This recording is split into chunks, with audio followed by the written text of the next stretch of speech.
Floss Tube, it's Becky here, Socks for Mom, and I am going to attempt the Emily C tag this morning. If you haven't heard about it, it's a tag that's floating around the Floss Tube world, and it's a rainy day here in Texas. It's a great day for stitching. It's not a great day for putting on your makeup and gathering all your stuff up to do a floss tube, so I thought I would do this instead, and I hope you can see it okay. I don't have one of those Gorilla iPods that I think a lot of you are attaching on your lamps to look straight down. I just have a regular old SLR camera, and I'll try to keep things steady. I don't like to use a stand because I like to hold it right in front of I have those flip-on magnifying glasses, and I have to get in a comfortable position because of my neck, and stands often lock me in places I don't want to be. So here it is. Let me try to get this up close.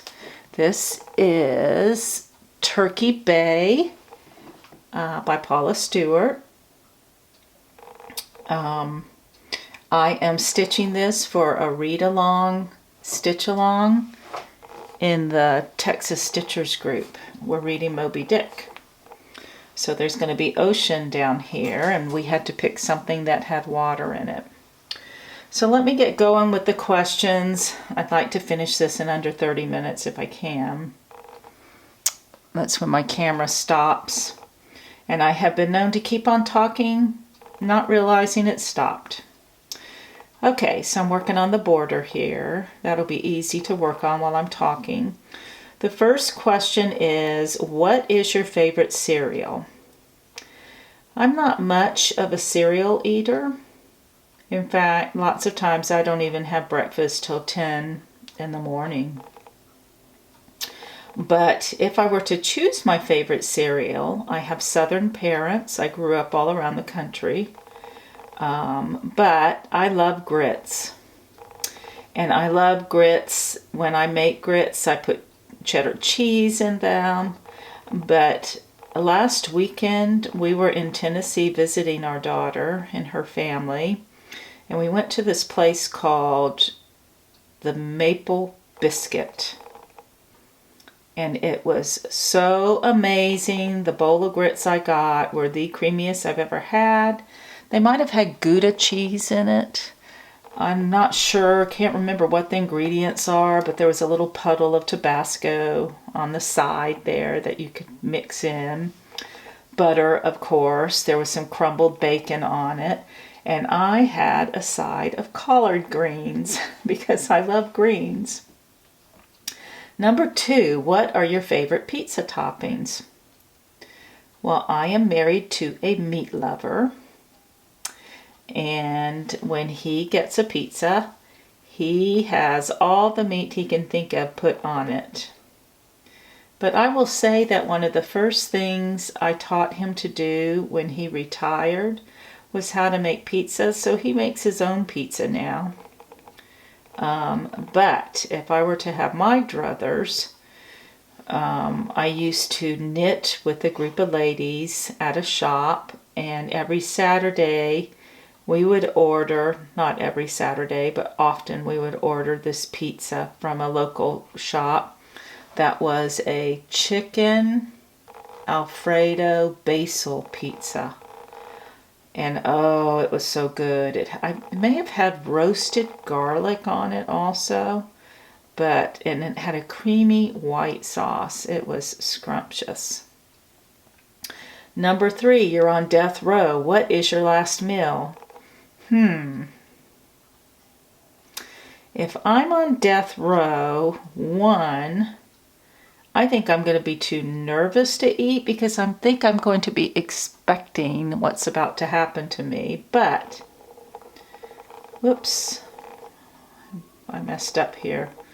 On the other hand, if I'm on death row, I think I'm going to eat myself into oblivion so that I can call the guard and say, come put me out of my misery because I've eaten way too much.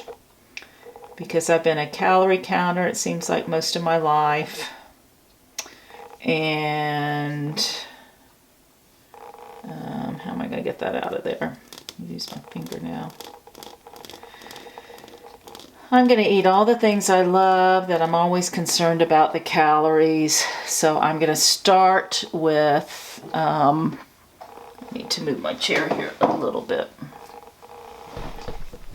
Sorry about that. Let me get positioned here. Did I mess that up? Okay. I'm going to have chicken and dumplings.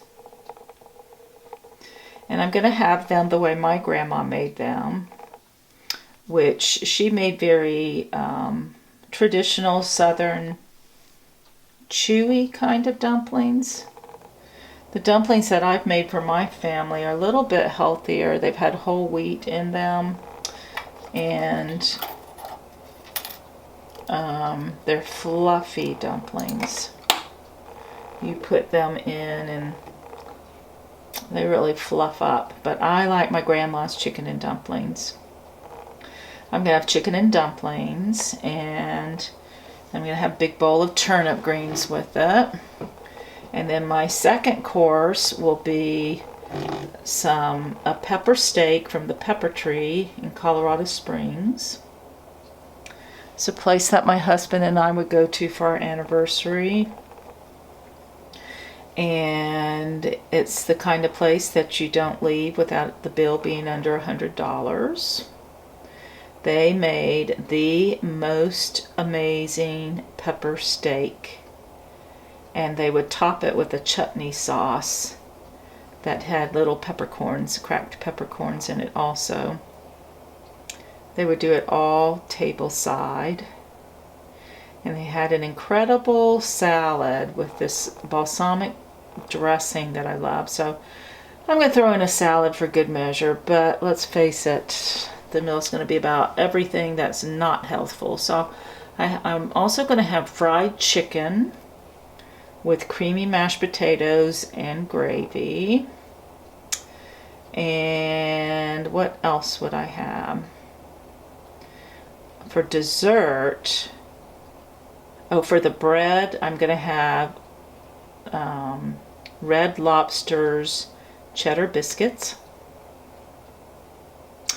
And for my dessert, I've got a 3-way tie, but this is death row, so there are no ties. I'm going to eat everything I want because the goal is to make myself miserable so that I call those guards to come get me.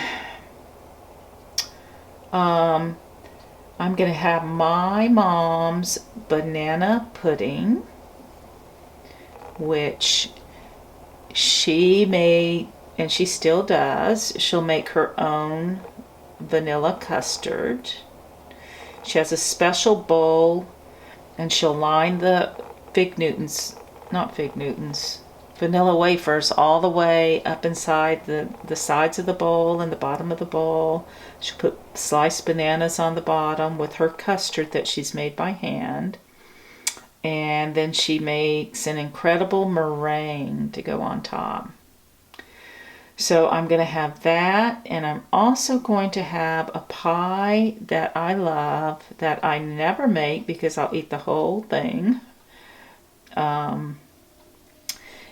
We used to go to this pie place, and this is a knockoff of one of those pies that Taste of Home once did. I think it was a Perkins pie. And it was a lemon pie. It had a lemon, first it had an incredible crust. And I took a pie crust class on Craftsy. If you guys haven't gone there, you really ought to check it out. You can learn anything there, and the classes are yours for life. And you can interact with the instructor. So it would have a very flaky pie crust, and it has a cream cheese filling, the kind that you make with powdered sugar. And then it had a lemon custard on top. And that is a delicious pie, so I'd have that. And then I also make this other pie that everybody always requests that I make for potlucks or dinners. It's a blackberry bramble pie.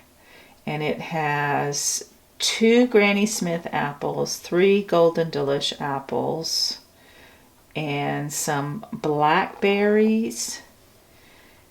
And you put that in the pie crust, and then you top it with one of those Dutch apple pie crumbly toppings, and oh boy, is it good.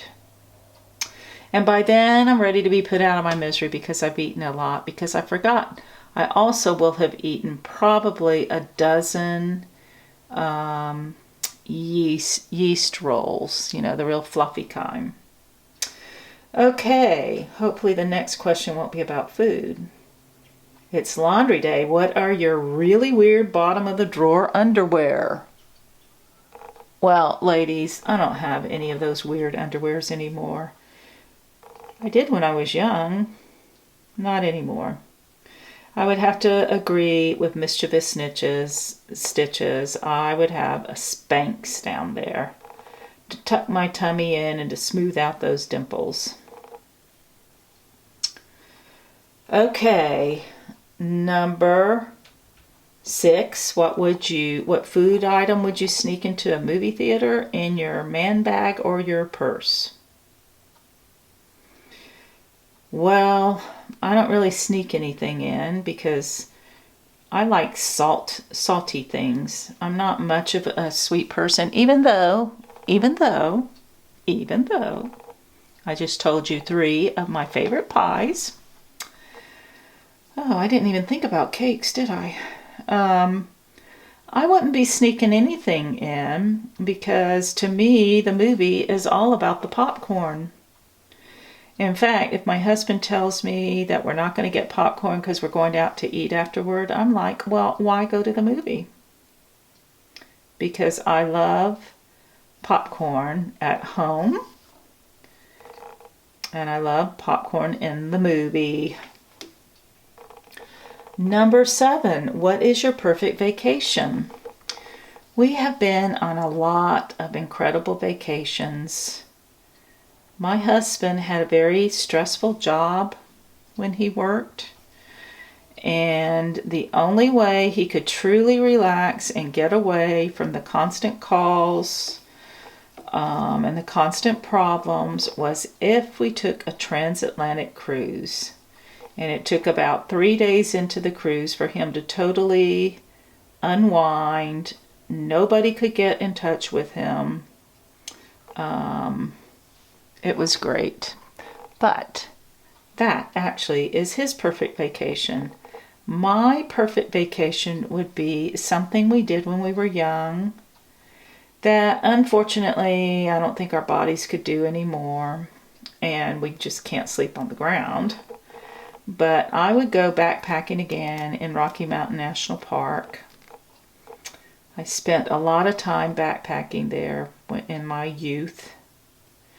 And to me, it is just so wonderful to get way, way up into the mountains where you don't see people. You get a permit to go back up there so that the rangers do know who's up there at what time and what time you're supposed to check out.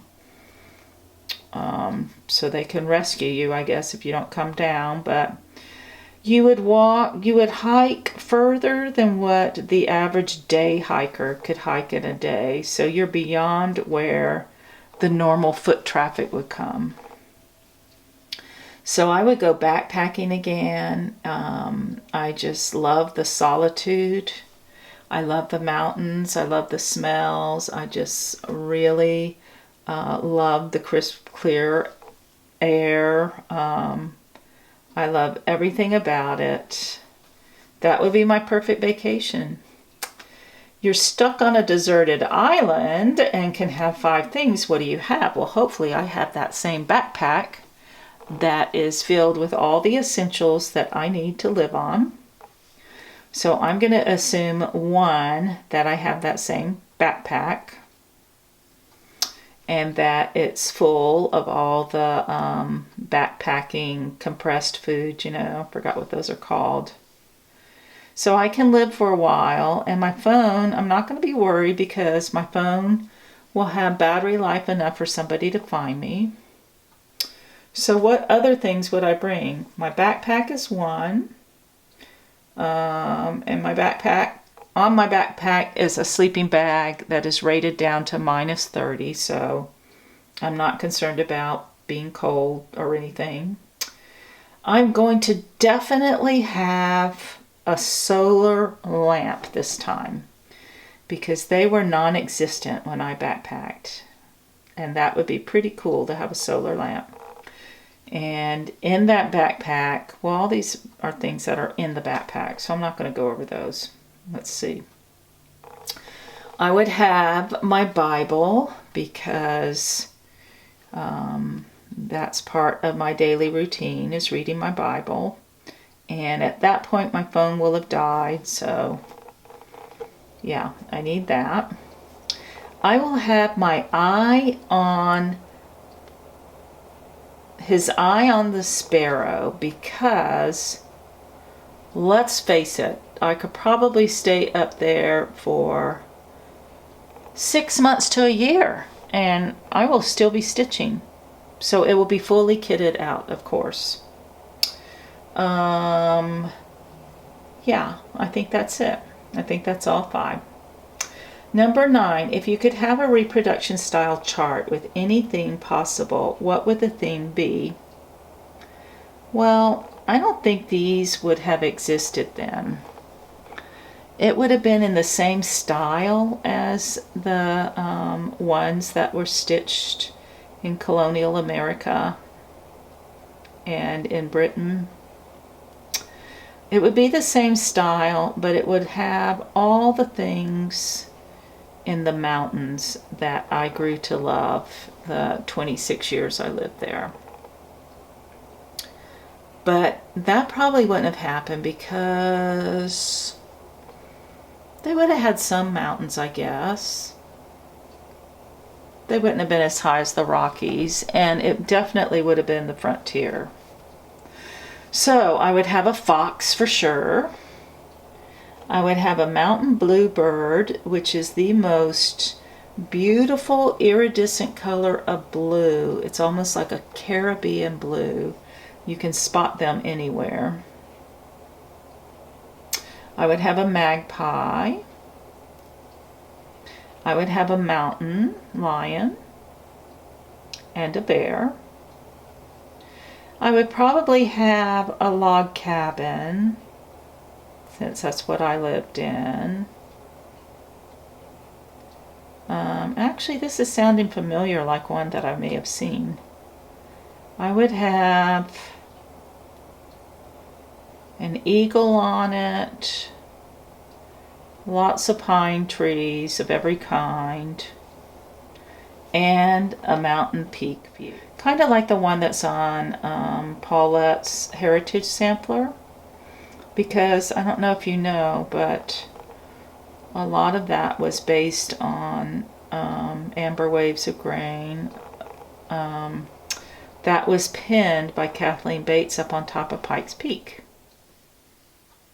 So I would have that little scene there that she had.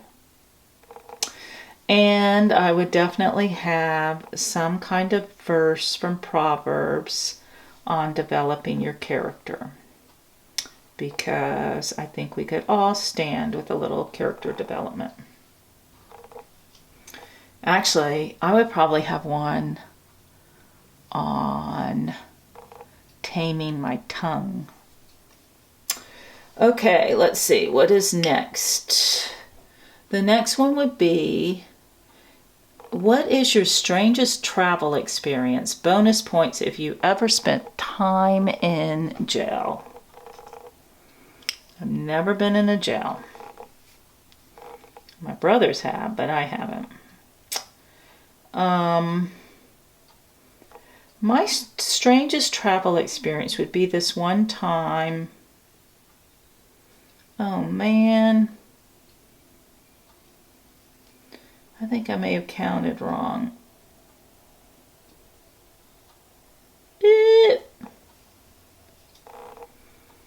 I did. I'm gonna have to rip all this out. Blather, blather. Well, I guess that's what I'll spend the rest of my time doing. I'm like half a stitch short here. That's what happens. Last night I stitched till 2 in the morning. I just couldn't shut my brain down, and I was looking at it from an angle, and that's what happened. Okay, time to start frogging. All this I have to frog too. I've had the frogginess week. Okay, so the question was your strangest travel experience. Well, we were taking a transatlantic cruise, and we lived in the middle of the nation. We were flying out of Denver, and we were flying out when there was a blizzard, I believe, or snow, or something was going on maybe on the East Coast, I don't know, but our plane was delayed taking off. And then we missed our connection in Chicago. And the plane that we did get on, it was so bizarre, but it seemed like almost the entire plane was going on the same cruise we were going on. We were all stressed because it looked like we were going to miss our embarkation, our leaving. We weren't going to make the ship in time before it took off, which was really bad news because normally if that happens, you fly to the first port of call to catch the ship for the remaining part of the cruise, and the first port of call was in Gibraltar, which would have been, we would have missed 8 days of the cruise. So we're all pretty stressed. Everybody's constantly looking at their watches. We get there. There's a bus waiting to take us to the ship. We get on the ship 10 minutes before it was scheduled to leave. And we are all excited. We're also concerned whether our luggage made it. Because that would have been bad news. But we missed the muster drill, which is a drill that you do before the ship leaves to show you where to go in case of an emergency and in case your ship's going down. We missed all of that. But we had been on enough cruises that we knew what to do, if there was an emergency. And so we get on the ship, and we're probably 30 minutes outside. We couldn't see land anymore. So it may have been a little longer, but we're out to sea, and all of a sudden, our ship starts turning around. And it goes all the way back. I've never seen that happen. And we got back, and we did for days, we didn't know why they did that. And then we found out that there was an escaped criminal that has somehow gotten on the ship, and the authorities found out, and they demanded that the ship turn around before, I guess, it got out of American waters, which I guess they can do, because we were still in American waters. All right, well, there's one of those ripped out. Sorry about that. That's not your funniest thing to look at, is it? Okay, so that was my strangest travel experience. What are you saving money for right now? Well, we're living on a fixed income now because hubby's retired. Fortunately, we have everything paid off. We don't have any car notes, house notes, loans of any kind. But there is something we have to do that we're putting off. So I guess in a way we're kind of saving for this because we don't want to spend the money on it. But we have a very long driveway that's paved and it needs to be repaved. And we have all these random people just driving up to the gate and knocking on our door and asking if they could pave it. And we don't know if they're legit or not. We're not, we haven't been here that long, but we do have a builder friend that we always call. And one particular guy keeps coming back and lowering his price, but we're talking $10,000. I think the last offer he did was $7,500, which, man, I'd rather buy a couch or something than that. So I guess in a way we're saving for that, but we're like mentally saving. We have to wrap our mind around the fact that we need to spend this money, but we don't want to. Okay. What craft would you like to try to get better at? Well, this is very timely, because last night I had pulled out a weaving book because I want to get better at weaving. I may have told you guys, but I have a rigid heddle loom that I'm okay with. But my cousin used to own a weaving store and she never really took to it, and so when I was visiting her down in South Texas, she offered this loom to me, and it's a big loom. It's hold on a minute, I'm counting. I don't want to mess up this time. Hope you're not looking at the top of my head. It's a 4-shaft Leclerc, and I have something warped on it, but I'm so intimidated by it. And I'm either going to cut what's on there off and just start with a new fresh project, get rid of the old one because I'm not in love with it anymore. But I have this Swedish book on how to weave using the Swedish method, and I was just reading that last night, and I thought, I am going to do this. I am going to learn how to do this. I want to learn how to do this, and I'm gonna learn. I think that's still off. Let me answer the next question, and then I will count again. If you had to stitch only 3 designers for the rest of your life, who would you choose? Well, for the rest of my life, probably Eye on a Sparrow is going to take that long. So I'd have to say Beth Twist. I do like Heartstrings, but I'm drawn to Kathy Barrick's designs. I'm drawn to Brenda Gervais.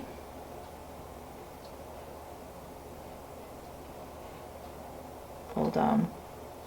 Okay, I got it.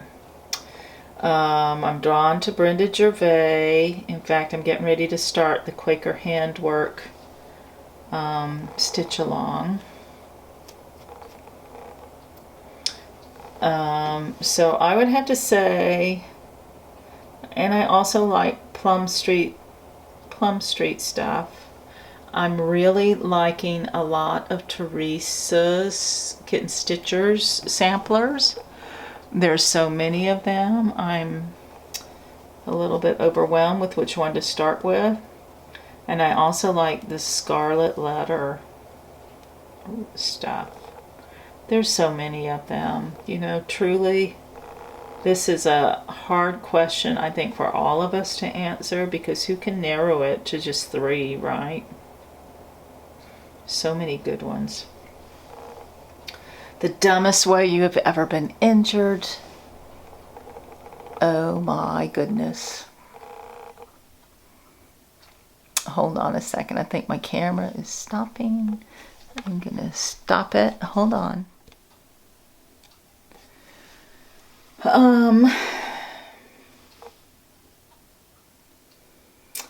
I we lived in a neighborhood up in the mountains, and our house was at the very top of the neighborhood, and we each had 2 to 4 acres.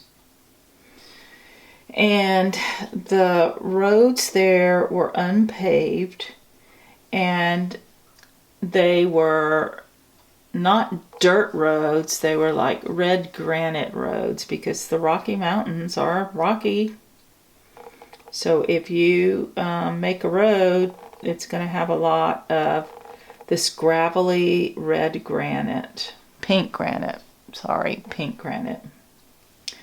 And so I had a mountain bike that I had used when we lived down in Colorado Springs, and I wanted to be a mountain biker, but I was absolutely terrified on gravel because I had wiped out a couple times.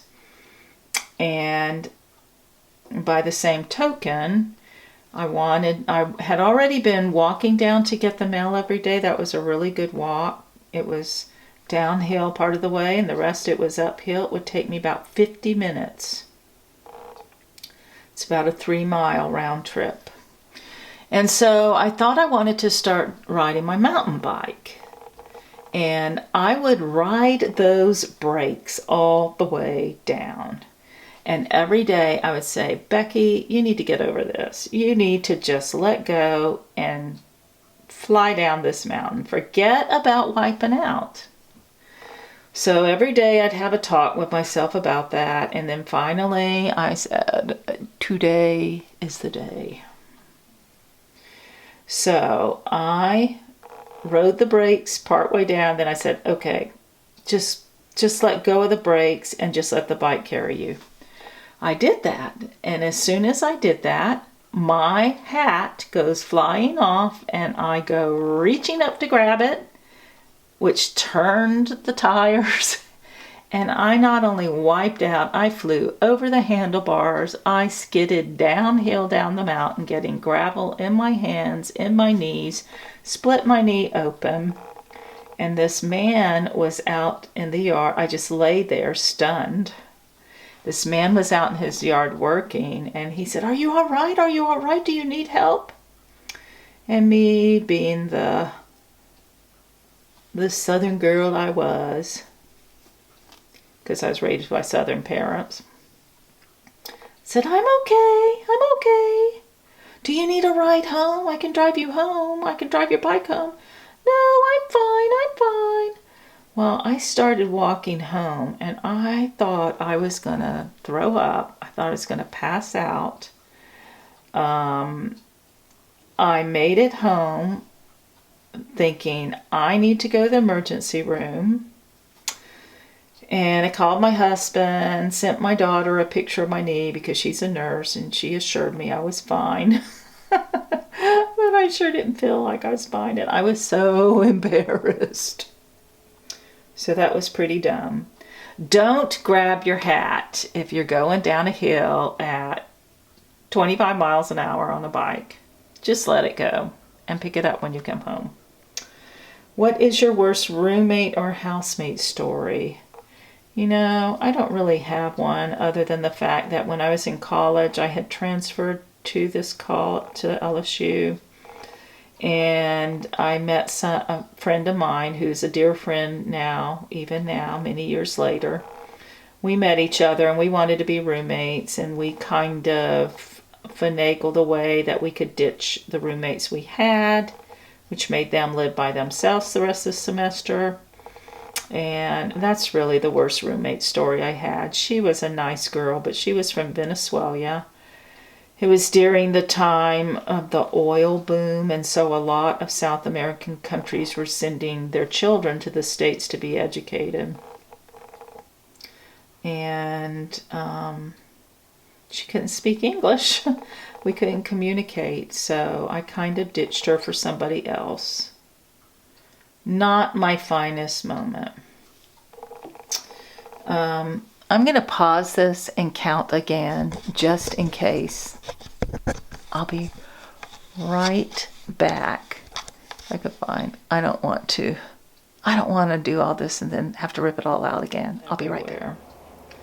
The house that we inherited here is probably 400 square feet larger, but has really crummy storage. So it's a problem.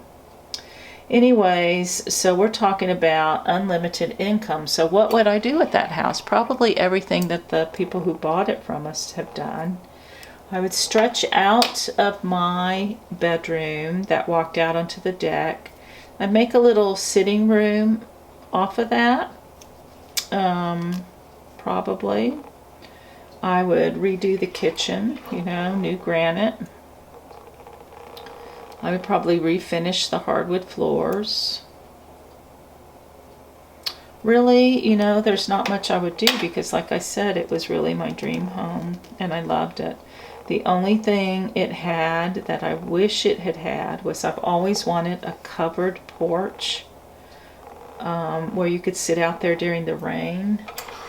This had part of the deck was covered like that, but it was like, because we had huge vaulted windows everywhere, the roof line was so high up that the rain just came in, and the rain and snow came in from the side, and it wasn't really functional. It wasn't cozy to sit out there. You got exposed to the elements. Okay, I'm dragging this out. What song would you want played or sang at your funeral? Well, a funeral is an important thing to me. It's a celebration. It's a homegoing because I have confidence, assurance of my salvation, and I truly feel like I am going to where the mansions are. There's a place prepared especially for me in my Father's house.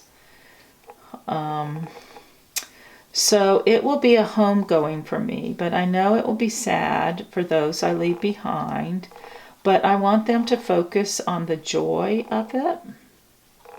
And so one song I will have sung, my grandma, by the way, kept all the songs she wanted sung at her funeral in her Bible, which was a big help when she passed away. I would want a song called It Is Well With My Soul.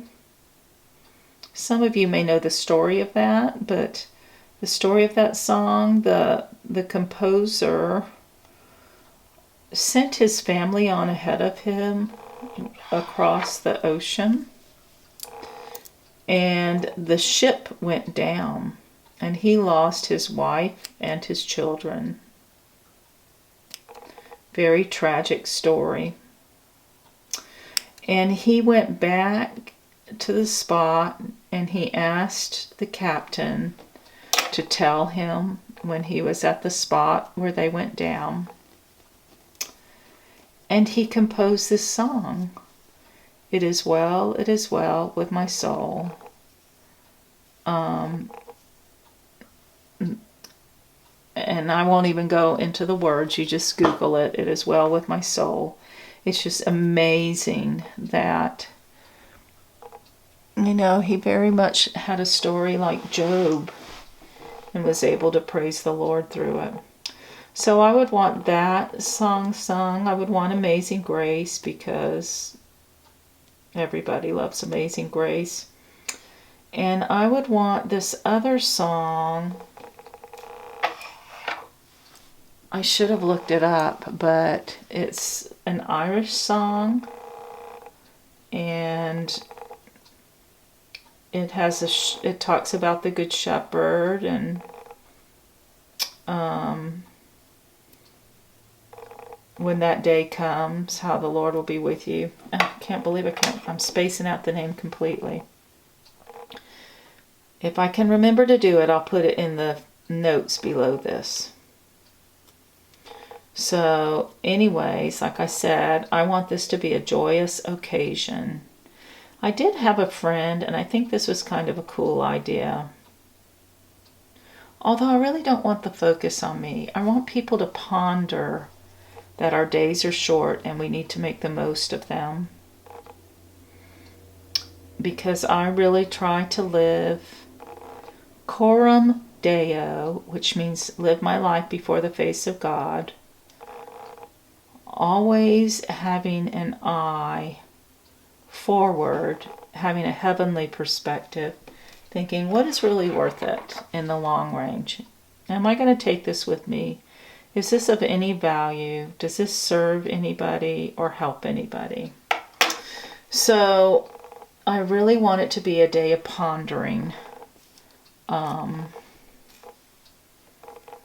not grieving about me, because I'll be in a far better place. So enough of that. Let me move on. There's, I think, 2 more questions. What is your favorite board or card game? I like Mexican dominoes, that train game. And I also like Scrabble. And I like a game called Spinner. Who was your first celebrity crush? My girls will tell you it was Sean Connery. Actually, anybody who knows me well will know it's Sean Connery. I have a thing for anything Scottish. I've got Scottish ancestry, and that Scottish accent, boy, I tell you. But really, the whole thing was Sean Connery, because what girl in the 6th or 7th grade doesn't get her first celebrity crush? And I had gone to see You Only Live Twice in the movie theater with my cousin, and the timing was right. And I have liked him even to this day, even in his old, probably wears a toupee. I think I've decided that's a toupee. But his eyes, I miss those manly men.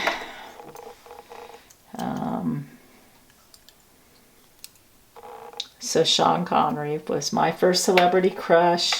And the last one is, if you could capture a smell in a candle or perfume, what would that smell be? I don't even have to think about this. When we lived in the mountains, the winters are very long. The snow stays a very long time. And probably a lot of you listening to this are in the same boat. But the smell that I wish I could capture, that I have not seen anybody be able to capture this, is the smell of when the snow melts and you can smell the pine trees again. I love that smell because it's after you've had a very long winter where the snow has blanketed everything, and to me that smell means spring is coming. So that, my friends, is all I have to say. I have answered all of Emily's questions. I hope you've enjoyed this. You probably know a whole lot more about me than you wish you did. But thank you if you've stuck it out this far with me stopping and starting the camera. I hope all this worked. I hope you haven't been looking at the back of my head the whole time and I have to redo it. So until now, you guys take care. Remember what Elizabeth Zimmerman said about knitting, that I'm going to modify for stitching. In the rhythm of the needle, there is music for the soul. Or if you're a knitter, you know who Elizabeth Zimmerman is. And I will say, in the rhythm of the needles, there is music for the soul. So you guys take care. I will be back with a regular floss tube real soon because I've got a lot of stuff to tell you about and show. Bye.